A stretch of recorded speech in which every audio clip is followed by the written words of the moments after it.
और चेहरे मीडिया से मुखातिब हैं, प्रेस कॉन्फ्रेंस कर रहे हैं, सीधे चलते हैं। Whether he agrees with that behavior, whether he believes that it was justified, and whether without the presence of PSS, the Parliamentary Security Service, we could have protected the table office, people who are sitting on the table, whether we could have protected the dignity of the chair, and decisions of this nature are taken by the chair. And I would urge him not to cast aspersions on the chair without going into the merits and the truth of the matter, not get carried away by what some wrong propaganda that may be spread by some of his colleagues. Piyush ji एक गंभीर आरोप लगाया गया है विपक्ष की तरफ से। सर इधर एक गंभीर आरोप लगाया गया है विपक्ष की तरफ से कि जो मेल मार्शल हैं उन्होंने महिला सांसदों के साथ धक्का मुक्की की, बदसलूकी की, और वो कह रहे हैं कि सेलेक्टिव जो फुटेज है वो जारी किया जा रहा है, पूरा फुटेज जारी किया जाना चाहिए ताकि। देखिए, मार्शल किसी पक्ष के नहीं होते, ना वो विपक्ष के हैं ना सत्तारूढ़ पक्ष के हैं, वो पार्लियामेंट की सिक्योरिटी का काम करते हैं।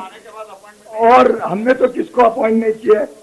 ये मेरे ख्याल से इस प्रकार के बेबुनियाद आरोप झूठे हैं और पूरे झूठ के आधार पे ये मैंने जैसे कहा ये डाइवर्ट करना चाह रहे हैं, इश्यू से डिविएट कर रहे हैं, क्योंकि उनके ध्यान में आ गया उनका मिसकंडक्ट का पर्दाफाश स्वाभाविक रूप से हो जाएगा। राज्यसभा टीवी, सीसीटीवी कैमराज में सब फुटेज तो होगी, तो वो अपने एक्शन से बचना चाहते हैं। सर पीयूष जी भूपेंद्र जी कुछ कह रहे हैं।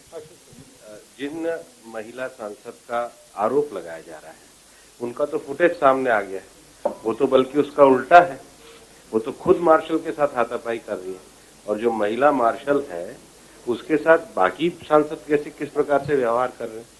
एक संसदीय आचरण और परंपरा में जो वो कह रहे हैं वो तो वही फुटेज दिख रहा है जिसको वो कह रहे हैं, और कौन सा फुटेज उनको देखना है। तो ये सबसे पहली बात ये है कि एक महिला मार्शल के साथ जो केवल अपनी ड्यूटी करने आई है, जो ड्यूटी के लिए संसद में उपस्थित है, पहली बात तो उसके लिए वेल में क्यों गए, और दूसरी बात उसके साथ इस प्रकार का व्यवहार क्यों किया। क्या किसी भी सांसद को ये आचरण शोभा देता है?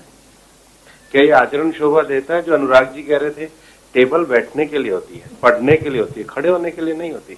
डांस करने के लिए कहाँ पे टेबल पर खड़े होने के लिए है? कौन सी दुनिया में कहाँ, कौन से एटिकेट में लिखा है कि टेबल पे खड़ा हुआ जाता है? किताबें हमेशा ज्ञान लेने के लिए होती है, चेयर पे फेंकने के लिए नहीं होती है। ये कहाँ लिखा है कि संसद के कानून और पेपर पढ़ करके लोगों के हितों की बात करने के लिए होते, फाड़ के फेंकने के लिए नहीं होते।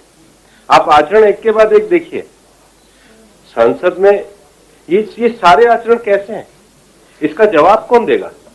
और सबसे बड़ी बात है, जब वो चाहते थे उन्होंने कहा हम डिवीजन करवाएंगे, उन्होंने डिवीजन करवाया। जब वो चाहते थे उन्होंने भाषण दिया।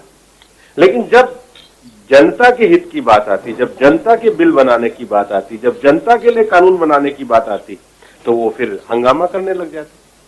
तो विपक्ष का ये जो आचरण है, और ये जो आचरण उग्र से अति उग्र होता चला गया, लोकतंत्र में कहीं हिंसा का स्थान नहीं है। संसद विचारों के आदान प्रदान करने के लिए, हाथापाई करने के लिए नहीं है। और हाथापाई भी कभी भी किसी सांसद को कर्मचारी के साथ नहीं करनी चाहिए जो अपनी ड्यूटी पे केवल काम करने आए।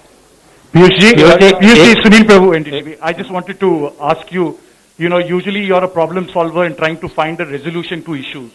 In this issue, it was about Pegasus software and whether there should have been a discussion.